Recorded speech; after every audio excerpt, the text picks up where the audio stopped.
Basically quadratic equation को solve करने के 3 मेथड होते हैं और तीसरा मेथड हमारे ये होता है क्वाड्रेटिक इक्वेशन हैविंग डिग्री 2। पहला मेथड फैक्टराइजेशन, जो हम वीडियोस में डिस्कस कर चुके हैं, तो नहीं देखा है तो जाकर देखो। कंप्लीटिंग स्क्वायरिंग मेथड, ये भी हम डिस्कस कर चुके हैं। और नाउ हम बात करने वाले हैं क्वाड्रेटिक फॉर्मूला या श्रीधराचार्य रूल। इंडियन फॉर्मूला है वो ये। तो समझने से पहले इसका जो फॉर्मूला डिस्कशन होता है उसको देख लेते हैं। इसमें कुछ नेचर ऑफ रूट्स के बारे में बात की गई है।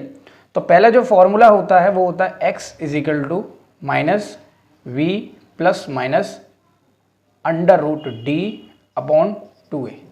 ये छोटा सा फॉर्मूला आपकी बड़ी बड़ी क्वाड्रेटिक इक्वेशन को सॉल्व करने के लिए काम आता है, ठीक है ना।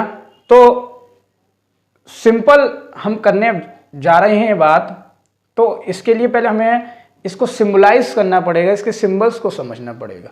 इस b मतलब यहां से आप इसको कंपेयर करेंगे v की वैल्यू। ये d मतलब होता है डिस्क्रिमिनेट।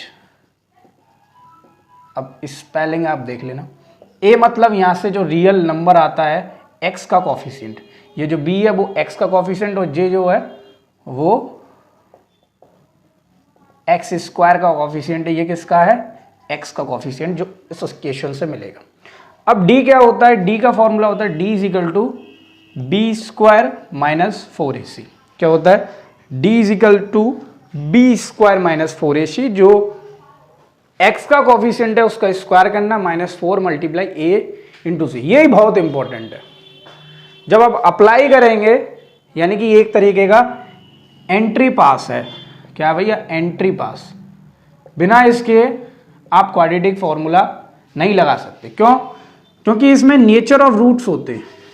नेचर ऑफ रूट के 3 प्रकार के नेचर बताए गए हैं 10th क्लास में। पहला 2 distinct real root, second equal root, और थर्ड जो है वो है नो रियल रूट, ठीक है ना। 2 डिस्टिंक्ट रूट, इक्वल रूट्स, अब 2 ही निकलेंगे, और नो रियल रूट। ये 3 प्रकार के रूट्स बताए हैं।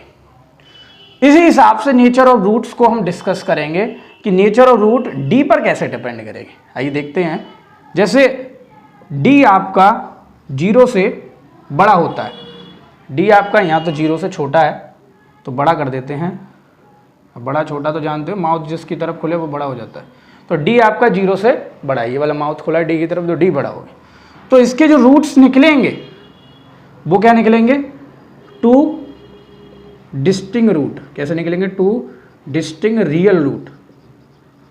और डी अगर आपका इक्वल टू 0 है तो क्या निकलेंगे? 2 इक्वल रूट्स या इक्वल रियल रूट। ध्यान रखना, इक्वल रियल रूट, यहां रियल लिख लेना आप, ठीक है ना। थर्ड, अगर डी 0 से छोटा होता है तो यहां पर नो रियल रूट निकलेंगे, यानी कि डी की वैल्यू माइनस में आती है। तो ये सॉल्व करने का हम पे तरीका नहीं है श्रीधराचार्य रूल। यानी कि आप इसमें तो एंट्री पास कर सकते हैं, इस रूल को लगा सकते हैं इसमें। यानी कि नो रियल रूट में आप डी की वैल्यू कैसे रखेंगे? मतलब छोटी आएगी 0 से, तो अब ये एग्जिस्ट ही नहीं करता इस फॉर्मूले में। समझ में आया? लेकिन कुछ फर्दर क्वेश्चन पूछ लिए जाते हैं एक्स्ट्रा रेफरेंस बुक में कि के की वैल्यू निकालो, पी की वैल्यू निकालो नो रियल रूट से। लेकिन ये फॉर्मूला जब ही वैलिड होता है जब डी 0 से या तो बड़ा हो या 0 के इक्वल हो। समझ में आया? एंट्री पास आपका ये है। जिस हिसाब ने हमने इस चीज को थोड़ा सा इजी वे में बनाया, क्योंकि ये रूट्स याद रखने में दिक्कत होती है बच्चों को भी, क्योंकि बड़ी बड़ी दिक्कतें होती है ना इसमें भी, छोटी सी बातें हैं इसमें भी दिक्कत होती है।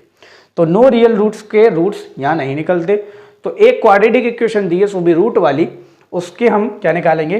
रूट्स निकालना सिखाएंगे कि how to apply quadratic formula या श्रीधराचार्य रूल। तो for further it we need find the value of d. हमें पहले डी से भी पहले कंपेयर करना आना चाहिए। ए की वैल्यू क्या है, बी की वैल्यू क्या है और सी की वैल्यू क्या है।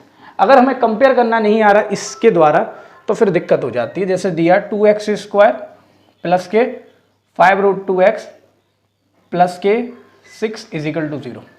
इससे पहले हम इससे कंपेयर करेंगे, ए की वैल्यू सी की वैल्यू निकालेंगे। तो लिख देते हैं compare with a x square plus b x plus c is equal to 0। तो ए की वैल्यू क्या हुई 2 सिंपल, एक्स का कोफिशिएंट, बी की वैल्यू क्या हुई 5√2, सी की वैल्यू क्या हुई 6। बात समझ में है? 3 वैल्यूज हुई, इन वैल्यूज से आपने सबके सिंबलाइज फॉर्म हो गई। अब हम क्या निकालेंगे, पहले डी का फॉर्मूला निकालेंगे, इसके नेचर ऑफ रूट, क्योंकि ये नहीं निकाला तो एंट्री पास समय मिलने वाला नहीं है। तो डी इज इक्वल टू क्या होगा b square minus 4ac, b square 5√2 का whole square minus 4 into a मतलब 2 इंटू 6। 5√2 का होल स्क्वायर मतलब 5√2 को 2 बार, 5 का 5 25, √2 2, तो कितना हो गया 50, ठीक है ना। माइनस 4 इंटू 2 कितना हो गया 8, 8 6 जा 48, 4 2 जा 8 और 8 6 जा 48, चलो भाई 48, यानी कि डी की वैल्यू क्या आई, कुछ गड़बड़ तो नहीं हुई क्या?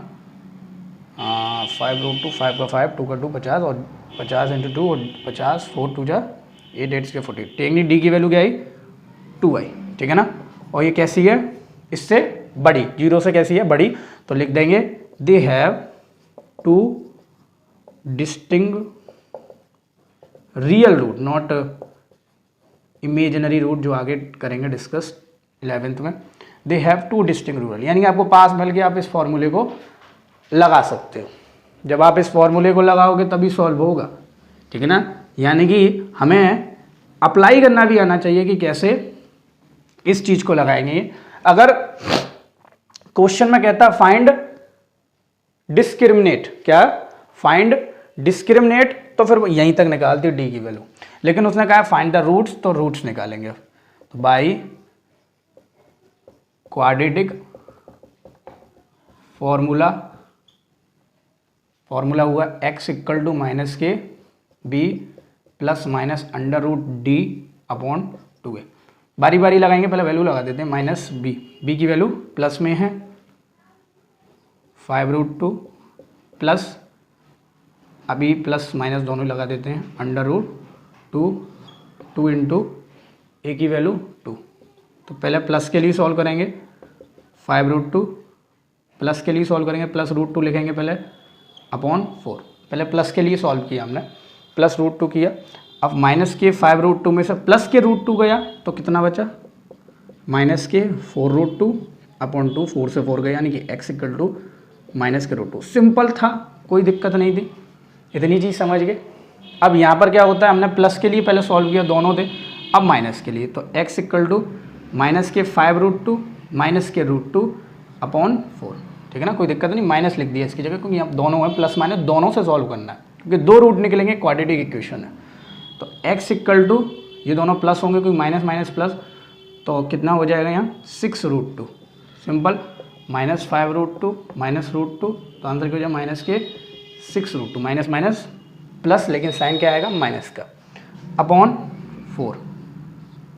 अब इसको हम काट सकते हैं इससे, तो कितना आया 2 और 3, x इक्वल टू माइनस के 3√2 अपॉन 2। एक बात बता दूं मैं, यहाँ गलती सबसे ज़्यादा होती है, ये तो रूट्स आ गए, पहला आया माइनस के √2 और माइनस के 3√2 अपॉन 2, आगे सॉल्व भी हो जाएगा। चलो देखते हैं, पहला तो √2 ये सॉल्व नहीं होगा, इसको देख लेते हैं।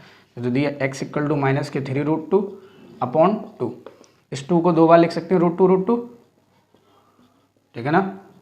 इस √2 से √2 कटा, माइनस के 3 अपॉन √2। कभी MCQ में 4 ऑप्शन दे दिया, चौथा नहीं दिया तो ये दिया, तो ये लग जाता है, ऐसे हम सॉल्व करते हैं। हाँ एक चीज़ याद होनी चाहिए इसमें, जैसे x ये लिखा है 1 प्लस √2 अपॉन √2। मेरे पढ़ाई के धुरंधर पढ़ाई वाले बच्चे होते, पढ़ाई धुरंधर, वो इस √2 से √2 मारे आते हैं या उड़ाए आते हैं। बेटा ये √2 नहीं कटेगा, या कोई नंबर भी होता तो भी नहीं कटता। आप इसको सॉल्व करने के लिए ऐसे कर सकते हैं, इसको सेपरेट कर दो, 1 अपॉन √2, इसके नीचे भी दे दो, प्लस √2 अपॉन √2, तो काट गया। अब कोई दिक्कत नहीं, ऐसे करोगे तो गलत हो जाएगा। कभी कभी आंसर भी सही आ जाता है, लेकिन मेरे हिसाब से तो गलत पूरा आपका आंसर आएगा, क्योंकि आपने मेथड गलत किया तो आंसर अपने आप गलत हो जाएगा। बात समझ में आया? तो इस वीडियो से आपने सीखा कि how to apply Sridharacharya rule. तो नेक्स्ट वीडियो में नेक्स्ट बात करेंगे, तो बने रहिए VIP कॉन्सेप्ट में।